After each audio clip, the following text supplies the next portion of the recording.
Fala, Doc! Beleza? Sejam bem-vindos a mais uma aula de anatomia.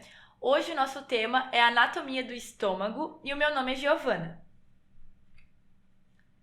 Na aula de hoje, então, a gente vai abordar a definição anatômica do estômago, a topografia e as relações com os outros órgãos, as incisuras cárdica e angular, as partes anatômicas do estômago, as camadas da musculatura que formam esse órgão, a anatomia interna, a irrigação e a drenagem. Vamos definir o que é o estômago, então. O estômago ele é uma continuação da parte abdominal do esôfago, que é o órgão que vem logo acima dele. Ele faz, então, uma ponte entre o esôfago e o duodeno. Só que, enquanto ele faz essa ponte, ele se dilata. Então, ele é uma dilatação do tubo digestório. Só que essa dilatação, assim como vocês podem ver aqui nessa imagem, ela é um pouco achatada. Então, quando a gente fala das faces do estômago, ele só tem duas faces. Uma que é essa que a gente está vendo, que é anterior, e uma posterior. Como ele só tem duas faces, ele só vai ter duas margens.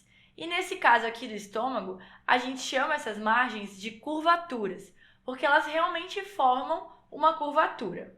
Uma que é maior, essa que eu estou apontando agora com um laser, e é chamada então de curvatura maior, e uma menorzinha, que é chamada de curvatura menor. No estômago, existem dois ângulos importantes que a gente precisa estudar dentro da anatomia. E o interessante aqui é que esses ângulos, que são este aqui de cima que eu estou apontando e esse aqui de baixo, recebem os nomes de incisuras, respectivamente a incisura cárdica e a incisura angular. A incisura cárdica ela é um ângulo formado na primeira parte aqui do estômago e fica na transição entre o esôfago, que eu estou apontando aqui, com a região do fundo do estômago, que a gente vai estudar daqui a pouquinho. A incisura cárdica, então, fica na curvatura maior e a incisura angular é essa daqui e já fica na curvatura menor do estômago. E a incisura angular, por sua vez, acaba delimitando a região de corpo gástrico e a região pilórica. Então, aqui a gente encontra a incisura angular. Quando a gente fala de localização do estômago, claramente ele fica dentro da cavidade abdominal. Mas vamos detalhar um pouquinho mais. Ele fica, na verdade, na parte superior da cavidade abdominal. Ele está localizado logo abaixo do diafragma, então é inferior ao diafragma, e ele é um órgão peritonizado, é coberto por peritônio. Para a gente poder localizar bem certinho o estômago, é importante entender as relações anatômicas dele com outros órgãos. Então aqui ele está grifado, o estômago, e aí os órgãos que estão na frente dele foram retirados. Que nessa região a gente ia encontrar o lobo esquerdo do fígado, o diafragma, porque o diafragma ele vai abaixando, quando ele vem anteriormente ele vai abaixando e acaba ficando na frente do estômago, e a parede anterior do abdômen que estaria cobrindo toda essa região aqui. Posteriormente ao estômago, aí a gente encontra uma estrutura chamada de bolsa mental, o pâncreas que fica logo atrás e o baço que fica atrás também, mas mais para a esquerda. Quando a gente fala da anatomia específica do estômago, a gente acaba dividindo esse órgão em algumas partes e a gente vai citar essas partes agora. A cárdia é essa região aqui de transição entre o estômago e o órgão que vem logo acima, que é o esôfago. Então, a cárdia é essa parte bem inicial do estômago. O corpo, como a gente pode ver aqui, é a maior parte desse órgão e fica logo abaixo da cárdia e do fundo. Mas o que é o fundo do estômago? Na verdade, para definir o fundo, a gente precisa pegar essa região da incisura cárdica e traçar uma linha horizontal. Aí o fundo do estômago é a porção do órgão que sobrou para cima dessa linha horizontal, que é traçada na incisura cárdica. Curiosamente, essa região do fundo do estômago é onde o ar fica acumulado, geralmente, e acaba aparecendo, então, uma bolha gástrica aqui, principalmente no exame de raio-x. Então, o fundo é um bom lugar para a gente localizar nos exames de imagem a partir da bolha gástrica. E por fim, a gente tem a região do piloro, que seria a região final do estômago de transição desse órgão com o duodeno. E o piloro é subdividido em duas regiões. A porção mais proximal é o antro pilórico e a porção mais distal é chamada de canal pilórico. Agora, nessa imagem aqui, a gente pode tentar identificar melhor onde que está cada parte do estômago. Então, aqui no número 1, nós temos a cárdia. No número 2, o fundo gástrico, onde se localiza o ar que fica nesse órgão. Em 3, nós temos a incisura cárdica, ou seja, um ângulo entre o fundo do estômago e a região de transição com o esôfago. Em 4, nós temos o corpo gástrico. E em 5, a região pilórica, que é subdividida em antro pilórico e em canal pilórico. Aqui nós vamos ter o piloro propriamente dito, que a gente já vai entender daqui a pouquinho o que é. E por fim, as curvaturas menor, que é aqui em número 7, e maior do estômago, em número 8. Então, vamos especificar um pouquinho mais o que é a cárdia e o piloro. A cárdia é a região de junção entre o esôfago e o estômago. Então, a cárdia fica na região de junção esôfago-gástrica.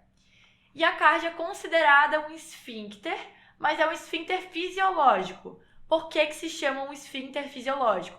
Porque ali a gente não tem uma proliferação da musculatura em si. A gente não pode chamar isso de um esfíncter realmente, porque o músculo ali está normal, ele não está diferente das outras partes do estômago. Mas, mesmo assim, essa região funciona com esfíncter, sendo mais contraída do que o resto do estômago. E é por isso que essa região recebe o nome de esfíncter, mas é um esfíncter apenas fisiológico, apenas em função. Ele não tem proliferação das células musculares nessa região. E isso tudo é ao contrário do piloro. O piloro, então, fica localizado na junção gastroduodenal, ou seja, na transição entre o estômago e o duodeno, e ao contrário da cárdia, o piloro é sim um esfíncter anatômico, porque ali a gente tem proliferação das células musculares. Então, ali se localiza o esfíncter pilórico. O estômago, ele tem um papel muito importante na digestão, também porque ele ajuda a triturar os alimentos. E para isso, ele precisa ter bastante compressão ali dos alimentos. Para isso, ele tem que ter uma musculatura bem desenvolvida. Então, o estômago, ele possui 3 camadas de musculatura. Uma externa, uma média e uma interna. O interessante aqui é que cada uma dessas camadas possui uma orientação diferente das suas fibras musculares. Por isso que ele consegue fazer várias movimentações diferentes e mexer bastante o alimento ali dentro dele. A camada externa, ela se concentra mais nas regiões de curvaturas maior e menor do estômago. E como a gente pode ver aqui na imagem, ela possui uma orientação mais longitudinal das fibras. A camada média, ela predomina nas regiões do corpo gástrico e na região pilórica. E ela possui orientação das fibras de maneira circular. Claro que ela vai predominar, então, no piloro, que a gente sabe que ali tem um esfíncter anatômico. Então, a gente precisa que as fibras tenham orientação circular para conseguir fechar bem e formar realmente o esfíncter. Já a camada interna possui a orientação das suas fibras de maneira oblíqua e predomina principalmente na região do fundo gástrico e nas paredes anterior e posterior do estômago. Quando a gente fala da anatomia interna do estômago, a gente tem que saber que ela não é lisinha, tá? Ela é feita por uma mucosa que possui diversas pregas gástricas, que dá para ver bem nessa imagem aqui, né? Cada uma dessas pregas é bem visível. Isso principalmente para proteger a mucosa, porque a gente sabe que o estômago é um ambiente extremamente ácido. Essas pregas, então, estão mais evidentes nas regiões das curvaturas, principalmente na curvatura menor, e elas acabam, então, formando o que a gente chama de canal gástrico, que dá para ver bem aqui essa região de canal gástrico. E esse canal, ele funciona realmente como um canal e ele acaba direcionando os líquidos que são ingeridos no estômago para eles continuarem a sua absorção ao longo do intestino. Até porque não tem muito o que a gente triturar os líquidos aqui dentro do estômago. Então, eles acabam passando meio que direto para a região do duodeno, através do canal gástrico. Quando a gente fala da anatomia interna também, a espessura do estômago acaba sendo praticamente a mesma, acaba sendo homogênea ao longo da sua parede. A única exceção que a gente tem é realmente na região do piloro, onde a espessura vai aumentar. Por quê? Porque aqui a gente tem um esfíncter anatômico, que a gente já conversou. Então, aqui nessa região do piloro, a gente tem o músculo esfíncter pilórico. É a região, então, onde a gente vai ter uma espessura aumentada da camada da parede do estômago, principalmente na camada circular. E agora vamos entrar num assunto bem delicado e difícil, que é a irrigação sanguínea do estômago. Para a gente conseguir entender essa parte, a gente tem que somente relembrar aqui do tronco celíaco, que é um conjunto de 3 artérias bem relevantes para a irrigação do estômago. Na seta preta, a gente tem a artéria gástrica esquerda, que sai do tronco celíaco. Na seta azul, a artéria esplênica. E na seta verde, a artéria hepática comum. Todas essas 3 artérias formam o que a gente chama de tronco celíaco. A gente precisa saber que a artéria esplênica, ela emite a artéria que a gente chama de gastro-omental esquerda, além de emitir também as artérias gástricas curtas. A artéria gastro-omental esquerda está localizada aqui em 2 e as gástricas curtas aqui em 1. Estão derivando, então, da artéria esplênica, estão vendo? Já a artéria hepática comum dá origem também a várias outras artérias importantes aqui. Como, por exemplo, aqui no número 3, a artéria gastroduodenal. No número 4, a artéria gastromental direita. No número 5, a artéria gástrica direita. E no número 6, a artéria hepática própria. O que a gente precisa saber, então, é que aqui na curvatura menor do estômago acaba ocorrendo a anastomose das artérias gástricas direita e esquerda, e a artéria gastroduodenal acaba formando a artéria gastromental direita, que vai se anastomosar com a artéria gastromental esquerda, só que agora na curvatura maior do estômago. Então, resumão geral. Na curvatura menor do estômago, a gente vai ter a anastomose das artérias gástricas direita e esquerda. E na curvatura maior, a gente vai ter a anastomose das artérias gastromental direita e esquerda. E são essas as artérias, no geral, que fazem irrigação sanguínea do estômago, junto com as artérias gástricas curtas. E as artérias principais que dão origem às outras artérias que fazem irrigação do estômago são a artéria hepática comum, a artéria esplênica e a artéria gástrica esquerda, todas elas derivando do tronco celíaco. E as veias, então, é um pouquinho mais simples, porque elas acompanham as artérias e recebem exatamente os mesmos nomes.